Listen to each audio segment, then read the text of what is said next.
All right, at this time, we'll call to order the regular meeting of Common Council. This is December 17th, 2024. Carrie, roll please. Alderperson Carpenter. Here. Essercon. Here. Gantz. Here. Henson. Here. Funniger. Here. Ledvina. Here. P-Rock. Here. Quigley. Here. And Mayor Boyd. I am here, thank you. Item 2, Pledge of Allegiance to the flag. I pledge allegiance to the flag of the United States of America and to the republic for which it stands, one nation, under God, indivisible, with liberty and justice for all. Where did my boyfriend go? Stanley.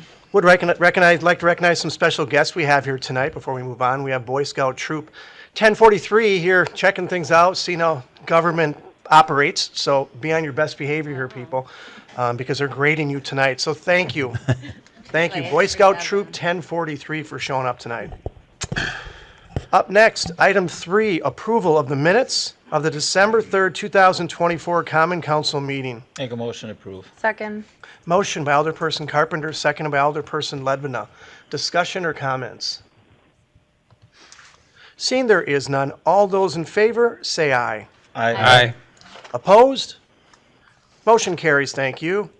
Item 4, public hearing to act on a request for a zoning map amendment from MX2 Neighborhood Mixed Use District to GX1 Office Residential Mixed District, 314 North Broadway Street and 330 North Broadway Street, ED 870 and ED 871. Will the clerk please read the notice of the special hearing? The public hearing notice was published in the Press Times on November 29th and December 6th, 2024. Thank you. Recommendation from Plan Commission. Dan? Thank you, Mayor. The item in front of you tonight is, as you read off, was the zoning map amendment request from MX1 to GX1. MX2. MX2. Sorry, MX2 to GX1. Sorry. Thank you for the clarification. Thank you.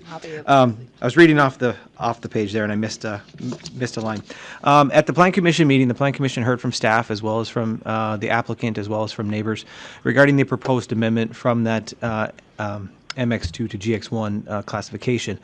Staff gave a pretty lengthy presentation, so if you had a chance to review the minutes or if you had a chance to review the meeting itself, staff provided the recommendation and the details about the proposed, I guess you'd say, rezoning.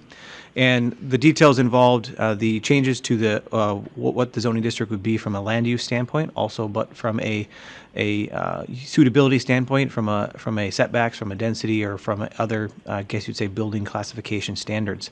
At that time, at the conclusion of staff's presentation, the applicant was able to answer some questions from the Plan Commission as well as from the public regarding some of their questions. And ultimately, the Plan Commission did recommend approval, but requested additional questions be sent to the council for review. And so in your packet, in addition to what was originally prepared, was a follow-up memo that was provided, answering those questions that was specifically requested by the Plan Commission, as well as others that came in after the meeting. So with that, Plan Commission did recommend approval. Staff is available for questions tonight. Thank you. At this time, we'll declare the public hearing open for this item on the agenda. If anyone wants to speak on this item on the agenda, now is your time. Just raise your hand, and I'll have you go to the table up here and give your comments. First hand went up. Come on up. So with public hearings, you have 5 minutes to speak, no longer than 5 minutes. So you can have a seat either one, and we just need your name and address. Yeah, my name is James Williams. I live at 434 North Broadway, and we also own the property at 432 North Broadway. So we are not immediately adjacent to this rezoning, but we're about one parcel off of it. And we were at the Plan Commission meeting as well. And, I just wanted to come to the meeting tonight to reiterate our feelings from the Plan Commission. At the time, we were very concerned about this rezoning, particularly the use as a pet crematorium. I'd say after looking into the issue more and going through this process, I would say I'm opposed to having this property rezoned and used as a pet crematorium. What we talked about in the Plan Commission was the effect it would have not only on our neighborhood and our community, but also the fact that our kids and even ourselves, live in this neighborhood. This is our home, and having, emissions coming from a crematorium almost immediately adjacent to our backyard was very concerning. I can literally take a baseball from my backyard and throw it to the point that they're going to build this crematorium in the Old Bank drive-through. So obviously, as parents and as members of this neighborhood who've been there a long time and invested a lot of time and effort into this neighborhood, it doesn't seem like a positive improvement to our neighborhood. The other thing I'm concerned about, among other things, is they also do large animal cremations, horse cremations. Apparently, currently, it's being done at a facility in Suamico that I presume is being rented. And I'm concerned that this part of the business would get moved to the Broadway location. It wouldn't just be for small animals. As a business owner myself, just evaluating it, it doesn't really make sense to have two different locations where you have multiple insurances and staff members and rent to pay. I am concerned that once this zoning is done, there's nothing that I can tell that would stop them from moving it there, even if it's not their intention to do that right now. But at a certain point, reevaluation of the business might lead to the conclusion that it's better to move all the cremation into one facility, and then we'd have a large animal cremation in the neighborhood. And from what I can understand, it can take up to 8 hours to cremate a horse. And is that equipment of that same high standard that they're touting for the small animal? And what would that mean in terms of emissions? Much larger than even a human crematorium. So I'm concerned that could potentially be the ultimate path that this leads to, if it goes down that, if we change the zoning and allow that sort of thing to happen, right adjacent to residential. The other thing I wanted to address from the Plan Commission, there was often comparisons to Cotter Funeral Home being in the neighborhood, but human crematoriums are highly regulated. They have lots of licenses and things like that they have to adhere to, obviously we're fortunate in our community here to have funeral homes like Cotter that have generations of experience doing it. And pet cremation, as far as we can tell, has no regulation. There's no Wisconsin regulation. There's no federal regulation over pet cremation and the facilities that house them. And we tried to get some information from their lawyer, and they said they couldn't advise us on that. So we weren't able to find any information about that, and maybe that can be addressed a little bit more. But it's not the same thing. It's not like saying, oh, Cotter's in the neighborhood, so this is the same thing. They are completely different types of overview, making sure that things are being followed and emissions are being followed and all those good things. So that's concerning as well, that people are thinking that it's just like any other crematorium. The other last thing I want to say is I just don't know that it's the right fit for this particular area. This is the downtown. This is Broadway. This is the entrance, the gateway to our downtown. And obviously, many people, including new developers and people like that, are trying to make this area improve, and to have it be sort of the other anchor point from, say, White Pillars and Voyager Park.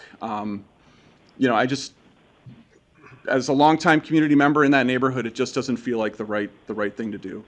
So I just wanted to express my opposition to this zoning change as a neighbor, and have you think about some of those issues a little bit.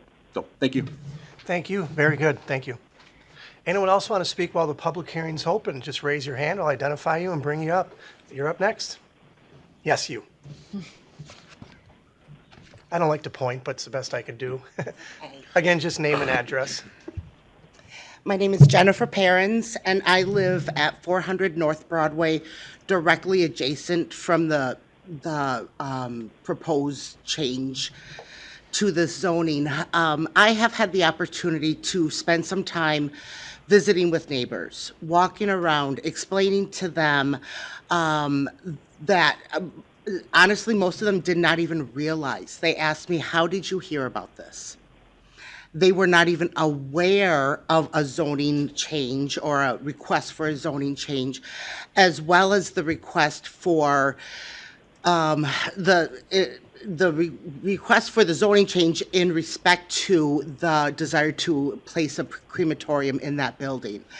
As I talked with them and explained that this is what the proposed change would bring to our neighborhood, I did not find a single person who was in favor of this.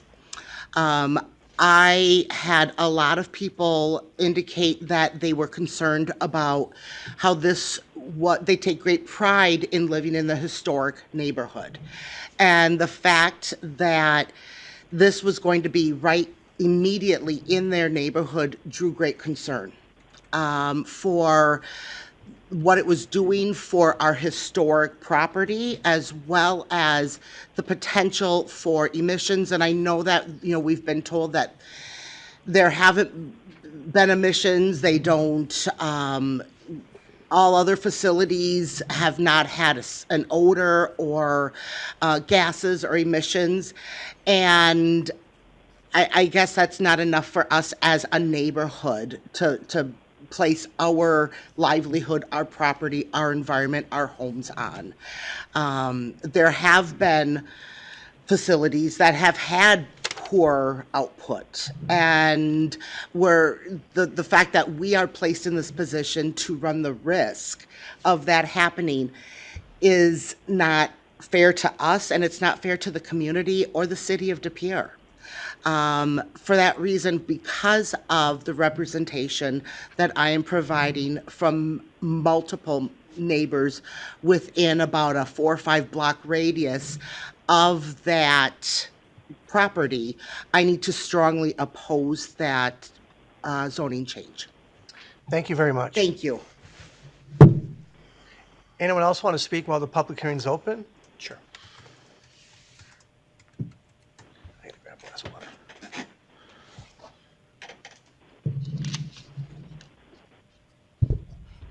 Hi, I'm Holly Williams at 434 North Broadway and 432 North Broadway. Several of you may have received a letter from me this week, and many of these things are a duplication of that letter. I oppose the rezoning request for 4 major reasons. So one would be the lack of oversight and regulation in the pet aftercare industry. It's a largely self-regulated industry with minimal oversight beyond environmental regulations and standard business licensing. And only 3 states in the United States have legal standards for pet cremation, and Wisconsin is not one of them. The business that we're discussing, Camelot Pet Cremation, is not associated with a funeral home and therefore is not regulated by the state of Wisconsin, unlike other pet crematoriums in the Green Bay area. And this lack of mandatory regulation raises serious concerns about public health, safety, and accountability. The proposed incinerator accommodates animals up to 200 pounds, which is similar and larger than many humans, again, without the same regulatory requirements of a funeral home.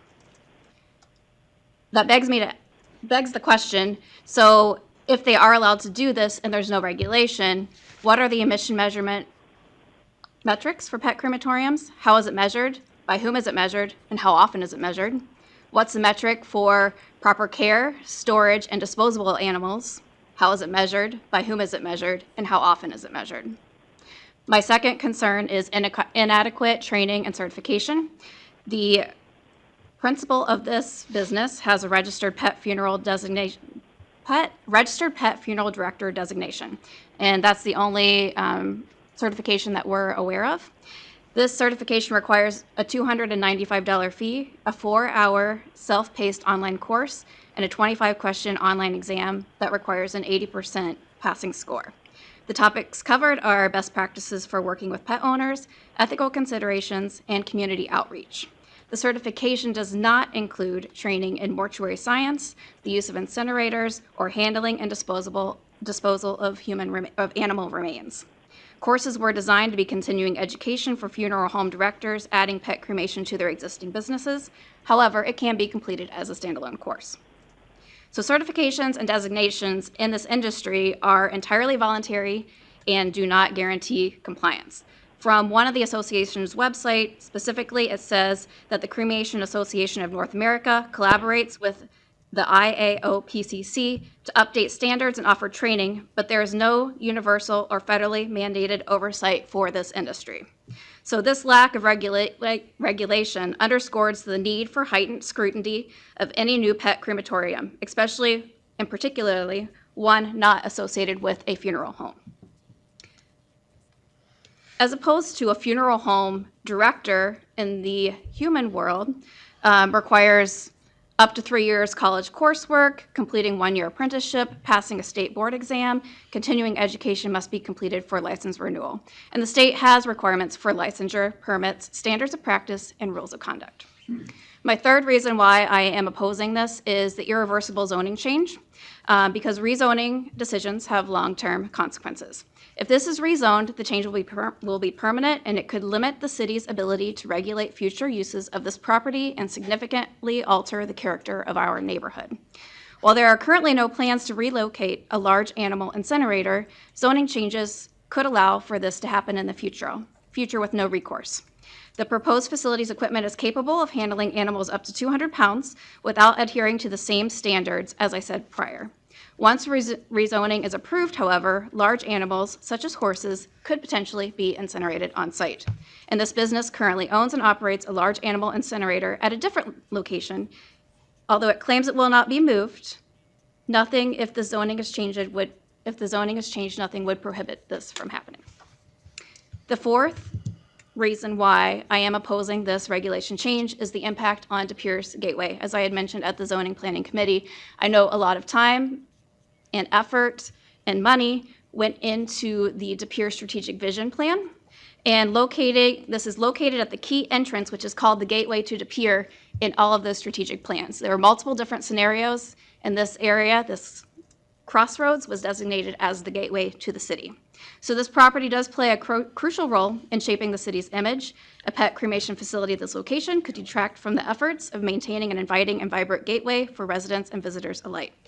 While Camelot cremation is proposed near a residential area requiring a zoning change, the holding company for this business owns other parcels not located in the city. Sorry, that was here. her clock. You're coming toward the end. So Okay, just I'm almost finished. Apologizing. Okay, Didn't know that. very Including sorry. one zone for funeral home use and another zone for agricultural purposes. So it does raise the question, why select a location next to a residential area where they do not live when other properties are already suitable for this use? That's all I have. Thank you for your Thank you very much, Holly. And so the older person's known, you know this. Her stuff is in the packet as well, too. So thank you. Does someone else want to speak on, while we're in public hearing on this item on the agenda? Anyone else? Second time want to speak on this item on the agenda while the public hearing is open? For the third and final time, while the public hearing is open on this item on the agenda, if anyone else wants to speak, now is your time. I declare the public hearing closed and would entertain a motion. I'll move to close the meeting. We don't need them. I'm sorry, then I will This would be, not. okay, yeah, this would be a motion on the request. Make a motion to deny it. I'll second. I'll second. We have a motion to deny by Alderperson Carpenter, seconded by Alderperson Cuniger to deny. So now we can have discussion. So Alderperson Hanson. All right, so questions for Dan and Peter. The memo says that staff is supporting this amendment because the new GX1 is more of a fit for the existing building with fewer nonconformances. So I'm just wondering why it was initially zoned MX2 in the first place.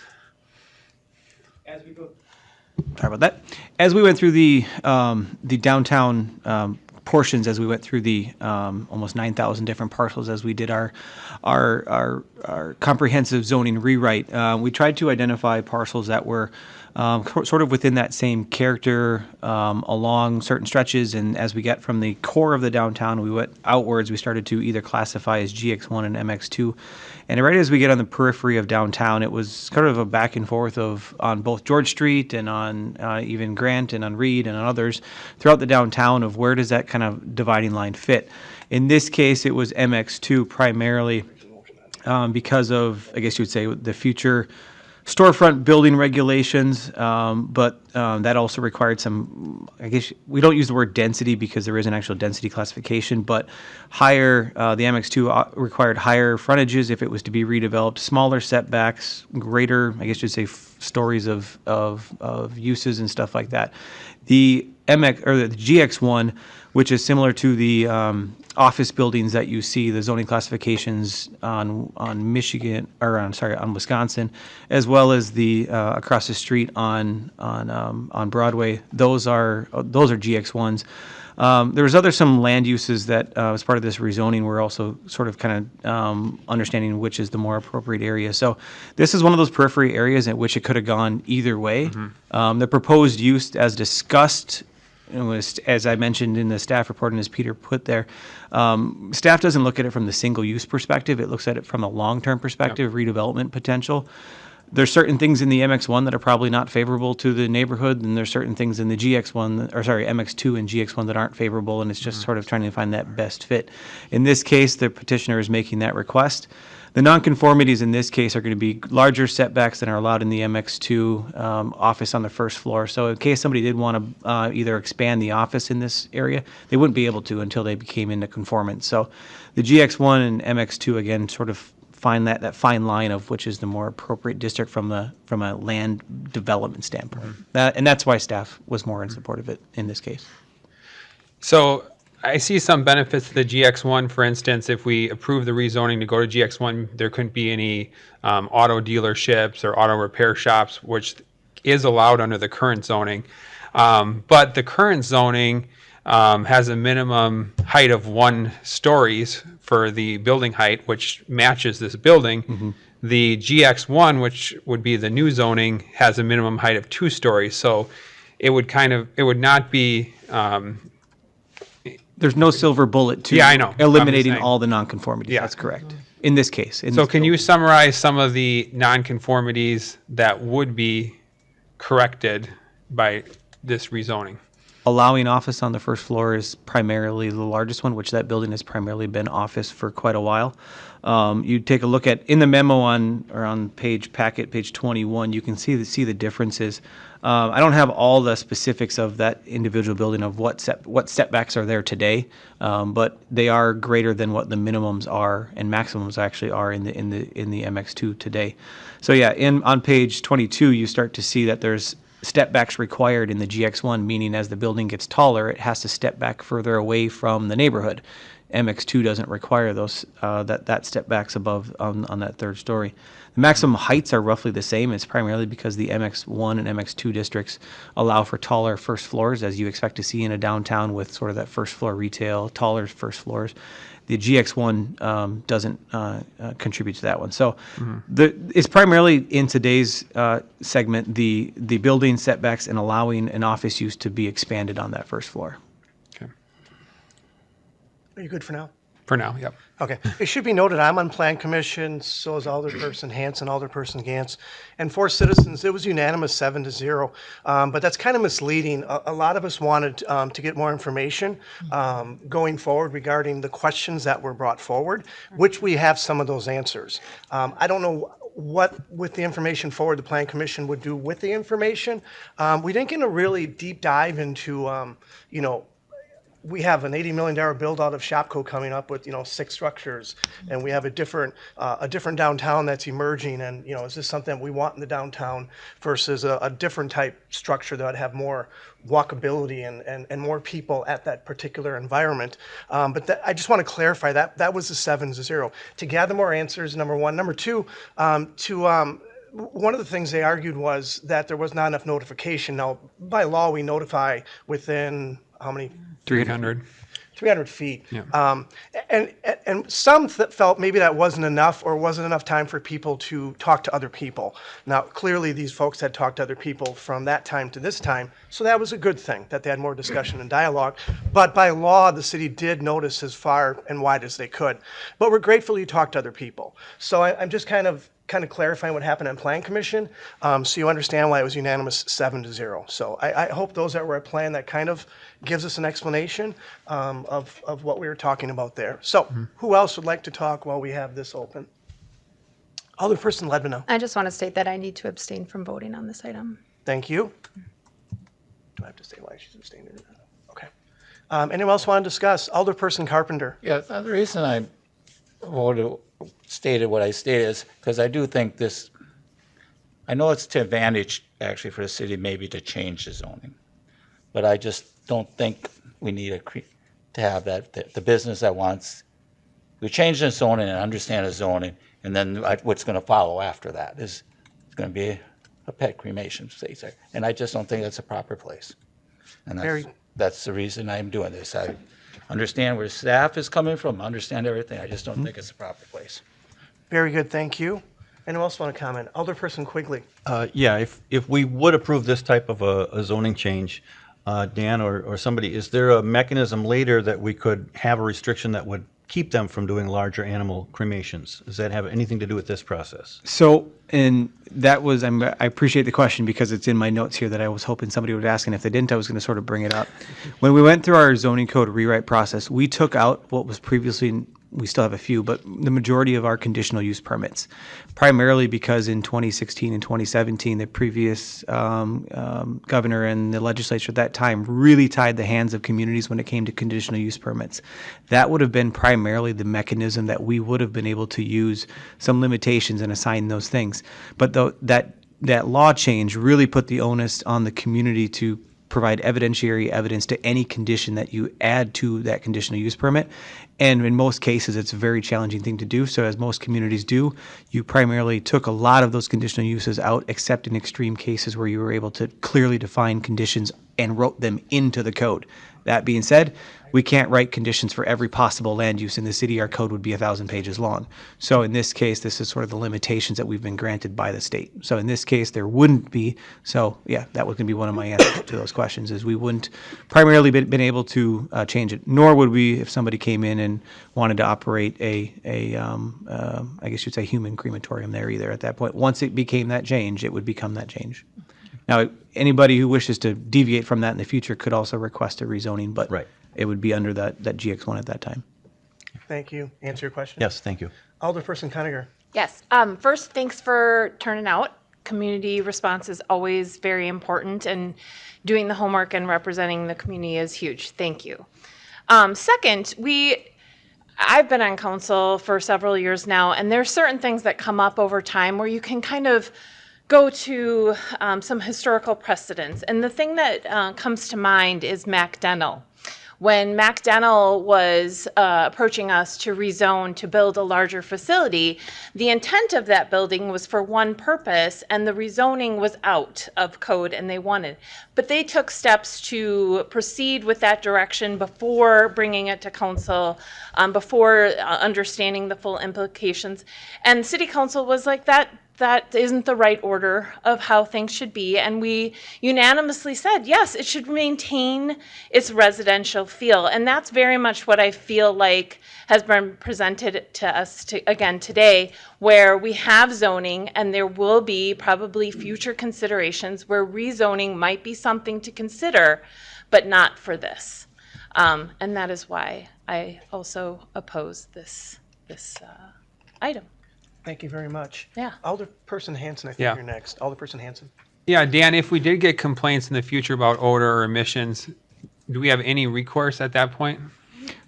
What would be in our nuisance code, I guess you'd say, is where we'd have to fall under. And as I mentioned, that one is because from an emission standpoint, the state of Wisconsin exempts all crematoriums from emission requirements.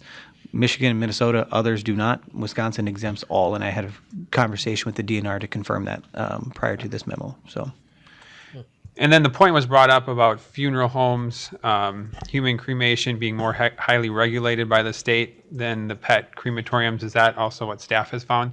Yes, I mean it's in the individual, I guess you would say, from that standpoint, because from an emission standpoint, again, it's same across the board either way, but it becomes into the regulatory standards of what's being reported. Obviously, you have coroner reports and a variety of other things that are obviously highly regulated that way. So yeah, there's definitely more record keeping across the board. But from a standpoint of, I guess you'd say, neighborhood impact, there isn't, I guess you would say, any differences from the state standpoint, just local. I am concerned about the lack of regulatory oversight. I totally understand why the residents are concerned about that. Same time, I understand it's not the applicant's fault that there's not a more robust certification process in place, which I think makes this a difficult one. So, Thank you. Alderperson Gantz. I would just like to say thank you for coming out to speak. We appreciate you. And thank you for thinking of De Pere for your business. Always welcoming new businesses. I just don't know that it's the right fit for that area, but we would welcome you to possibly another location, maybe a little farther out of the downtown area. But thank you. Thank you. Anyone else want to speak? Well, we have a motion and a second. And as a reminder, this is a motion to deny and a second to deny. An I means to uphold current zoning. And I means to deny whatever's, yes, yes, that you are you deny correct. the change. Alderperson Conacher, that is correct, correct? Okay. Any additional discussion and/or comments?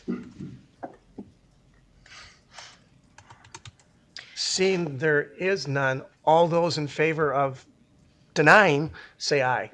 Aye. All those opposed, say nay. All right, so motion fails, it does deny. It is denied, correct? All right, thank you, everybody. Thanks for coming in. Thank you, Peter. Okay, right. Computer's not working. All right, that said. Well, it works, it was 5 minutes. All right, up next, item 5, public comment upon matters not on the agenda. Comments made during the public comment period shall pertain only to matters under the jurisdiction of the Common Council. Anyone in person or virtually have any public comments upon matters not on the agenda, now's your time to speak. For the second time, any public comment upon matters not on the agenda, please speak up, raise your hand. Third and final time, any public comment upon matters not on the agenda, now is your time. Let's move on. Item 6, consideration and possible action on the following community service grant applications. Sleep in Heavenly Peace, no kid sleeps on the floor in our town, and De Pere VFW Post 2113, beautification of master veteran grave monuments. I'll make a motion to approve. I'll second. We have a motion and a second, I believe, to approve both of them, correct? for how much? And then what amount? I know, that's the tough part, because there are no amounts in there. I think 600 is usually the max, right? That is 600 correct. is the 600 is the max. The annual budget for the Community Service Grant Awards is 2,000. And the first round, for the first half of the year, you awarded $1,200 because you did the $600 max to both applicants from the summer. So technically, we only have 800 left, unless we took from unassigned reserves. Correct. No, we 20, budgeted. 24, 1,200, how much We is that? budgeted 2,000 Oh, I see what you're saying. Okay. for the year. We need 400. So if you go 600. I Yeah. thought we budgeted more than 2,000. Okay, you guys approve the budget? Whoever made the motion, decide what you want to do, and then we move on. 600. What would you like then? Because I don't think I heard a number from the motioner and the seconder. So you could move, We could do 400 each. or we could take out of unassigned reserves, Yeah. which is what I would like to do. Yeah. Let's do that. 600 each then. All right, so we have a motion and a second, $600 each for Sleep in Heavenly But- Peace and De Pere VFW Post 2113. Now we can have a discussion. Alderperson Ledmana. Sorry, I don't think that the second applicant is requesting the full 600. I know we have the second applicant here. Would you like to hear from the second applicant to know what he exactly wants? Sure. Please. I'll move to Yep. open. We have a motion to second. open and a second. Motion by Alderperson Ledmana, second by Alderperson Gantz to open the meeting. All those in favor say aye. I Opposed? Motion carries. Thank you. I apologize, Mr. Hanson, but you get to come on up here and give us a little spiel for VFW Post 2113. So you heard the question, correct? Yes. Okay. So Randy Hanson, De Pere, VFW Post 2113, 5314 Gold Dust Court, De Pere. Basically, the total project would cost about $450 to $500 for buying the flowers for the 7 different grave sites. If we got the full $600, Then we use that money to buy the stick flags that we and the Boy Scouts put on all the cemeteries, veterans cemeteries in that area. Okay. Well, I think that answered that question, Yeah. did it not? Okay? By the way, thank you very much. Thank You're you. Thanks for all that you do as well, and we'll let them discuss it through. Okay. Thank you. Anything else you want to add? Yes, I do. This is our normal VFW cap, just so you know. This year, we wore this cap because we're all state cap, which means we're in the top 5% of all VFW posts in the state of Wisconsin. And for the first time ever, we made all American post, which puts us in the top 5% of all VFW posts worldwide. And a lot of that is due to the community support we get and the projects we do within the community. So those are our 3 caps you see in here. Yeah. Well done. By the way, Randy, since we have you here, we are, the end of the summer, we were at the fire station, and Yes. something was dedicated there. Can you explain what that was? Yeah, when we started working with the fire department, they first came to us because at the fire bell, there's no flag pole that went up. So first discussion was a flag pole, and we looked at the site by the fire bell, and there was nothing on the fire bell that explained what it was. So that evolved into a monument, but we didn't want a monument to any deceased as a memorial. So we dedicated monument elements, exactly the same monument, at both east and west fire stations. That's dedicated to all former, current, and future firefighters, EMS, and rescue personnel of the city of De Pere to honor what they do on a daily basis for the citizens and the businesses in De Pere. And that's what the project really was, to honor the former, current, and future firefighters, EMS, and rescue personnel, not as a memorial to anybody. Randy, thank you for that in VFW Post 2113. I just want to get recognition for that so everyone's aware of what happened at the end of the summer. So thank you very much. Right, and the next project is a new Veterans Monument in Legion Park. It's part of It that just project. doesn't end, does it? Yes, it never Wow. ends. Well, good for us. Okay, Thank you very much. you're welcome. Thank Dan you. has his hand up. I'm sorry, you want to stay 1 second there? Because you might have a question for you. So your Alderperson Carpenter. yes, your stick flags, are you putting those at every veteran grave site then? Is that what you're talking, like a memorial? Yes, on every cemetery. At every cemetery cemetery. and at every grave site, then do you go back and collect all those after the Memorial Day, or? Yes, we do. That's all I wanted. And some are, of course, damaged when you stick them on the ground. If the ground is hard, the sticks break, or just damaged from weather conditions, so those have to be replaced. No, I was just wondering, because, yes, people do a great job at those cemeteries. I cut grass at a couple cemeteries, so, yes, thank you very much. Welcome. Thank you. He and I cut grass at the same cemetery. You're still at Katy Cemetery? well, yeah, that's nice. They pick them wooden sticks up, so when you weed whack. Yeah. I can relate to what he's saying. Thank you very much. Welcome. I like them going out there, but then it's got to go away. I'll move to close. I'll second. A second. Motion by Alderperson Lenvina, seconded by Alderperson Quealy to go back to regular session. All those in favor say aye. Aye. Opposed? Motion carries. Thank you. Again, we still have the motion in the second. I think some things were answered. So any other comments? Alderperson Did I Hanson. amend it? I just have a couple of questions about Sleep in Heavenly Peace. Were they awarded a grant earlier this year? I thought they were. Yeah, I think so. I can tell you in one moment. Yes, they were. They were? I'm pretty We're going to say probably yes, because we've heard this since we've been here. Yes. Yeah, and they have applied previously, definitely. Yep. So we don't have any restrictions on getting it twice in 1 year? We do not. I We do actually like talked what about they that. do, though. They have a good program. They do a lot of good things. They build beds for kids and actually make them, I know because I've helped, and deliver them to people who don't have beds to sleep on. It's a great Yep, and to cause. answer his question directly, as we've stated right here, there is no restriction on being a multiple winner, because I know we had discussed that. And they have applied before, but they did not apply during the first round in 2024. Oh, good. Okay. So this is the first time this First year. time this year. Oh, okay. Yeah. So it But wasn't yeah, earlier this year. At the moment, there are no restrictions. And I think it would be different if somebody else applied as well, but if there are only two. Very good. I know in the past, Carrie, we've had somebody from this area who has submitted the application. Do we know why there was a person from Idaho that submitted it for them? It is a nationwide organization, but there is a Wisconsin chapter. So my understanding is just the person, I didn't even notice that. I'm not sure if the person who submitted last year is no longer with their organization, so they just asked somebody from their headquarters to do it. But the money is for the Wisconsin chapter.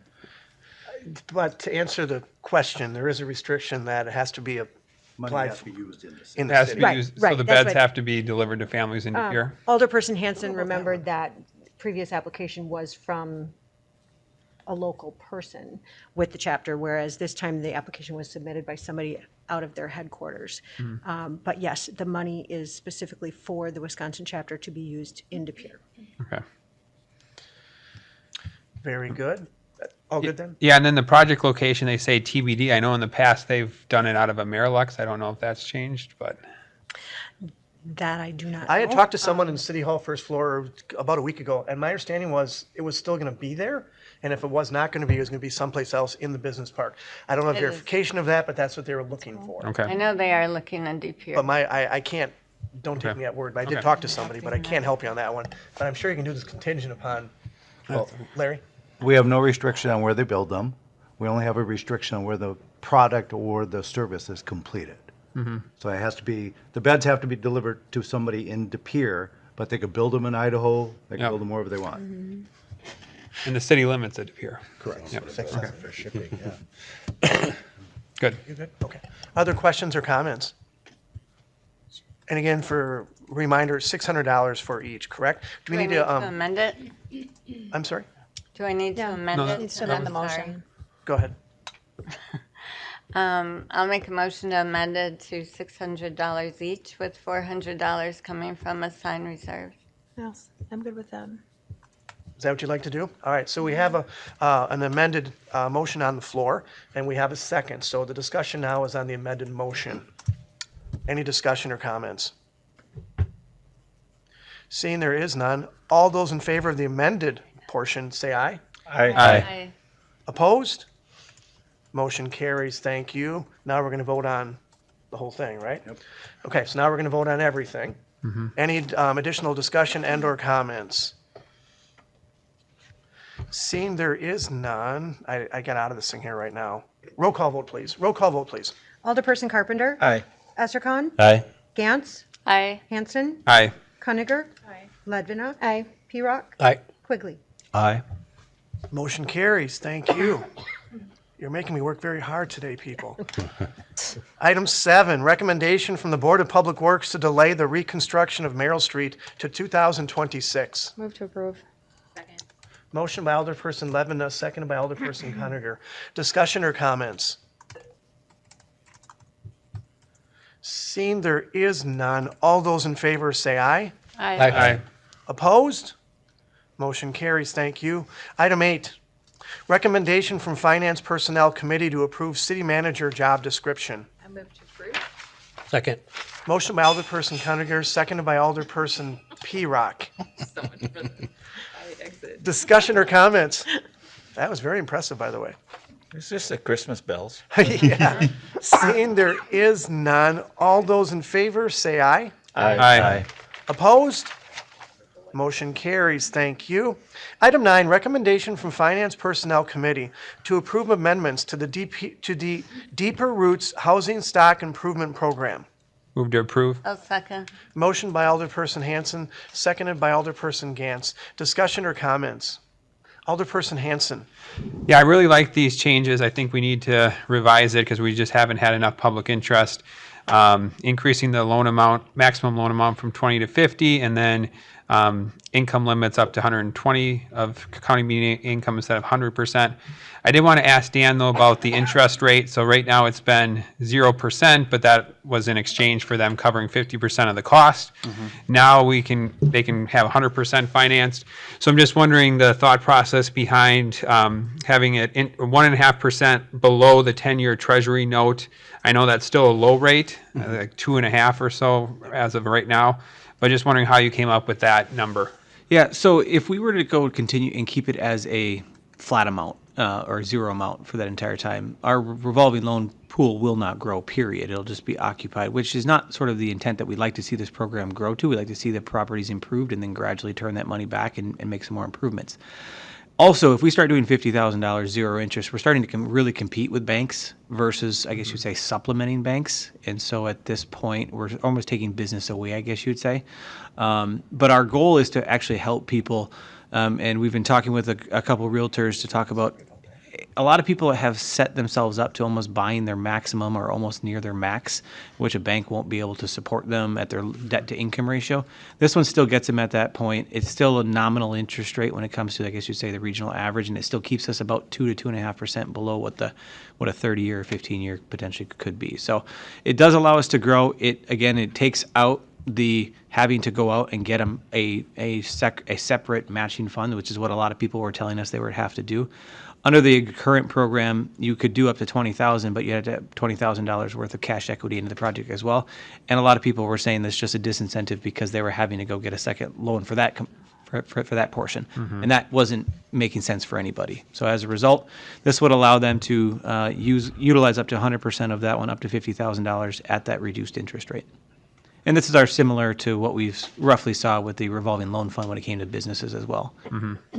And this is also, Quason did a great job researching what other communities have done. And I guess you'd say we've all sort of learned the lessons as we've gone from this housing stock improvement program, because we've sort of all started off at a different area and sort of all coming back to the same area after what's sort of worked in those communities. So this is sort of a culmination of probably about 3 or 4 different communities. Thank you. And I do just want to note, too, for residents that it is going to allow now 30% of the funds for interior remodeling, which I don't think was allowed at all before, right? Yeah. Very good, thank you. Other questions or comments? Alderperson Gantz. I just want to say thank you for working on all of the housing programs. I know they're a lot of work and much needed, and we appreciate it. Thank you. Very good. Other comments or questions? Seeing there is none, all those in favor, say aye. Aye. Opposed? Motion carries. Thank you. Item 10, recommendation from Finance Personnel Committee to approve a copier purchase and subsequent service contract for the Health Department from Complete Office of Wisconsin. Move to approve. I'll second. Motion by Alderperson P-Rock, seconded by Alderperson Gantz. Discussion or comments? Seeing there is none, roll call vote, please. Alderperson Essercon, Aye. Gantz, Aye. Hanson, Aye. Coniger, Ledvina, Aye. P-Rock, Aye. Quigley, Aye. Carpenter. Aye. That motion carries. Thank you. Item 11, recommendation from Finance Personnel Committee to approve Definitely De Pere's request to waive invoice number 2024-0801-5405. I think I got that. In the amount of $1,461.25 related to the 2024 Tour De Pere special event. I'll second. Motion by Alderperson Coniger, seconded by Alderperson Gantz. Discussion or comments? Alderperson Hanson. Yeah, I'm okay with an exception this time, but I don't think we should make it the norm because we already give them a 50% discount for police services and then also on the permit fees. So I understand they had some circumstances this year, but I don't want to see this become a trend. Very good, thank you. Other questions or comments? Seeing there is none, roll call vote, please. Alderperson Gantz, Aye. Hanson, Aye. Coniger, Ledvina, Aye. P-Rock, Aye. Quigley, Aye. Carpenter, Aye. Essercon. Aye. Motion carries, thank you. Item 12, consideration and possible action on MOU between City of De Pere and Downtown De Pere, Inc. for ARPA funds for Main Avenue Streetscape. Make a motion to approve. I'll second. Motion by Alderperson Carpenter, seconded by Alderperson Gantz. Discussion or comments? Alderperson Hanson. Yeah, so we were initially told that the ARPA money had to be spent by the end of this year, but it sounds like this MOU now is sufficient to meet our requirements on ARPA, even though the money's not going to be spent till next year. We're going to Larry on this one. In ongoing discussions, the state has, I'll just say, loosened their definition, is the best way to describe it, over the last several months to make sure the money is obligated. Okay. So rather than having to be physically spent, it has to be physically obligated. And so that's what this MOU does, is it meets the requirement that the state has identified for us. And so if you approve the MOU, it's obligated and it has to be used for this purpose by, I believe it was July 31st, correct? it has to be physically spent. And then did we get any explanation from Definitely De Pere of why they only spent about 31,000 of the 100,000 this year? Scott might know that, or Dan. Who wants it? Just in general, the working with vendors has been a challenge for them. Also, some staffing has also been some challenge with them. So two kind of large components to trying to finalize a project is artist vendors and their own internal staffing. Other questions or comments? Seeing there is none, roll call vote, please. Alderperson Hanson. Aye. Cuniger. Aye. Ledvina. Aye. P-Rock. Aye. Quigley. Aye. Carpenter. Aye. Esser Khan. Aye. Gantz. Aye. Motion carries, thank you. Item 13, Ordinance 2425, amending Section 6.3 of the De Pere Municipal Code regarding rules of order. Move to approve. I'll second. Motion by Alderperson Hanson, seconded by Alderperson Quigley. Discussion or comments? Seeing there are none, all those in favor say aye. Aye. Aye. Opposed? Motion carries, thank you. Item 14, Ordinance 2426, amending Section 10.5 of the De Pere Municipal Code regarding city officer positions. Make a motion to approve. I'll second. Motion by Alderperson Carpenter, seconded by Alderperson Cuniger. Discussion or comments? Alderperson Hanson. So I know we created the Assistant City Administrator position a few years ago to give a department head the opportunity to have additional responsibilities in case they want to maybe apply for a city administrator position down the road. Is that how we're foreseeing or envisioning this Assistant City Administrator position acting, where somebody's appointed for like 2 or 3 years? Larry. Okay, so the assistant city administrator positions actually existed for several decades. The change was made by me administratively to turn it into the 3-year term and have that go forward. Now, it'll really be up to the new city manager once they're in place, because Shannon will be the assistant city manager for 1 more year under that 3-year period. And then the new city manager would have to determine how they wanted to do that, if they wanted to continue with that same process or if they want to change it. Yeah, thanks for that correction. I remember now that Judy, the former city attorney, used to be the Assistant City Administrator. So, yeah. Thank you. Other questions or comments? Were you done? I Yep. don't know if you're still, okay. Seeing there are no more, all those in favor say aye. Aye. Aye. Opposed? Motion carries, thank you. Item 15, Resolution 24-103, approving reclassification of senior building inspector position to building inspector manager and authorizing corresponding adjustment to compensation plan grade level. Make a motion to approve. I'll second. Motion by Alderperson Hanson, seconded by Alderperson Cuniger. Discussion or comments? Alderperson Hanson? Just want to congratulate Dennis Jensen, longtime employee of the city. Very well-deserved promotion here. Very good. Other questions or comments? All right, seeing we have no more, we have a roll call vote, please. Alderperson Cuniger. Aye. Ledvina. Aye. P-Rock. Aye. Quigley. Aye. Carpenter. Aye. Esser Khan. Aye. Gantz. Aye. Hanson. Aye. Motion carries, thank you. Item 16, Resolution 24-104, authorizing First Amendment to Development Agreement, Gypsum Management and Supply, Builders Court, parcel numbers WDL1761 and WD1138. Move to approve. Second. Motion by Alderperson P-Rock, seconded by Alderperson Carpenter. Discussion or comments?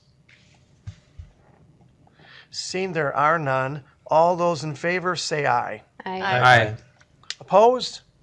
Motion carries, thank you. Item 17, Resolution 24-105, approving development agreement regarding a mixed-use redevelopment between the City of De Pere and 417 Main LLC. Move to approve. I'll second. Motion by Alderperson P-Rock, seconded by Alderperson Gantz. Discussion or comments? Alderperson Hanson. Yeah, Dan, I see they have some facade improvements, so I'm just wondering about facade grant for this, how that might potentially tie in the future, or that would not. Yeah, so this is one of the projects in where our In this case, they would have only gotten $10,000 of facade grants, would not have helped this project get across the finish line. So we actually entered into a formal development agreement with guaranteed values or guaranteed revenue that they will end up paying over the remaining life of TID number 9. So in this case, it's a straight up development agreement that comes with those extra strings that allowed them to get additional funding sources, but again, it now have a guaranteed payment back to us. Okay. Answer your question? Yep. Other questions or comments? All right. Roll call vote, please. Alderperson Ledvina, Aye. Pirock, Aye. Quigley, Aye. Carpenter, Aye. Esser Khan, Aye. Gantz, Aye. Hanson, Aye. Cuniger. Motion carries, thank you. Item 18, Resolution 24-106, authorizing First Amendment to Water Billing Services Agreement between the City of De Pere and the Green Bay Water Utility. Move to approve. Second. Motion by Alderperson Quigley, seconded by Alderperson Carpenter. Discussion or comments? Alderperson Carpenter. Yes, I'd just like to thank Scott and Pam for giving me that extra information that I requested. And that was helpful? Very helpful. Very good. Thank you. Other questions or comments? All right, seeing there are no more, roll call vote, please. Alderperson Pirock, Aye. Quigley, Aye. Carpenter, Aye. Esser Khan, Aye. Gantz, Aye. Hanson, Aye. Cuniger, Aye. Ledvina. Aye. Motion carries, thank you. Item 19, Resolution 24-107 regarding Health Department fees for 2025. Move to approve. I'll second. Motion by Alderperson Pirock, seconded by Alderperson Gantz. Discussion or comments? I am seeing none. Roll call vote, please. Alderperson Quigley, Aye. Carpenter, Aye. Esser Khan, Aye. Gantz, Aye. Hanson, Aye. Cuniger, Aye. Ledvina, Aye. Pirock. Aye. Motion carries, thank you. Item 20, Resolution 24-108 regarding certain fees, Public Works and City Clerk. Motion approved. Second. Motion by Alderperson Carpenter, seconded by Alderperson Pirock. Discussion or comments? All right, you're all good. Roll call vote, please. Alderperson Carpenter, Aye. Esser Khan, Aye. Gantz, Aye. Hanson, Aye. Cuniger, Aye. Ledvina, Aye. Pirock, Aye. Quigley. Aye. Motion carries, thank you. Item 21, Resolution 24-109, authorizing the redevelopment authority of the City of De Pere to acquire blighted property at 2535 Lawrence Drive, parcel number WDL 4821. Move to approve. Second. Motion by Alderperson Pirock, seconded by Alderperson Ledvina. Discussion or comments? Appears there are none. Roll call vote, please. Alderperson Esser Khan, Aye. Gantz, Aye. Hanson, Aye. Cuniger, Aye. Ledvina, Aye. Pirock, Aye. Quigley, Aye. Carpenter. Aye. Motion carries, thank you. Item 22, future agenda items. Does anyone have anything? Is that your Christmas gift to all of us? Thank you very much. Boy Scout. Up next, I do want to recognize and thank the Boy Scout Troop 1043 for showing up tonight. Hopefully it wasn't that painful. We apologize there were no fights amongst the members, which is what you were hoping for, is what I had heard. So they were very civil tonight. So Green Bay. watch on TV in the future. Best behavior. That said, item 23, I'll need a motion to adjourn and a second. So moved. Second. Motion by Alderperson Carpenter, seconded by Alderperson Pirock. All those in favor say aye. Aye. Aye. Opposed? Motion carries. Thank you. We're officially adjourned. Thank you, everybody.